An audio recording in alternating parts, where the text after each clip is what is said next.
Football মাঠের magic দেখানোর পর এবার ফুটবল ব্যবস্থাপনায় নতুন চ্যালেঞ্জ নিলেন লিওনেল মেসি। স্প্যানিশ ফুটবলের পঞ্চম স্তরের ক্লাব ইউই কর্নিয়া এখন থেকে পরিচালিত হবে এই আর্জেন্টাইন মহাতারকার মালিকানায়। বার্সেলোনার সাথে মেসির দীর্ঘদিনের গভীর সম্পর্কের সূত্র ধরেই এই নতুন বিনিয়োগ বলে ধারণা করা হচ্ছে।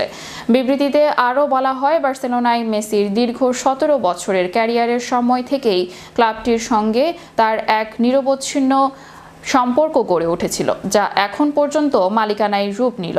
বিবৃতিতে আরও বলা হয়, বার্সেলোনায় মেসির দীর্ঘ 17 বছরের ক্যারিয়ারের সময় থেকেই ক্লাবটির সঙ্গে তার এক নিরবচ্ছিন্ন সম্পর্ক গড়ে উঠেছিল, যা এখন পূর্ণাঙ্গ মালিকানায় রূপ নিল।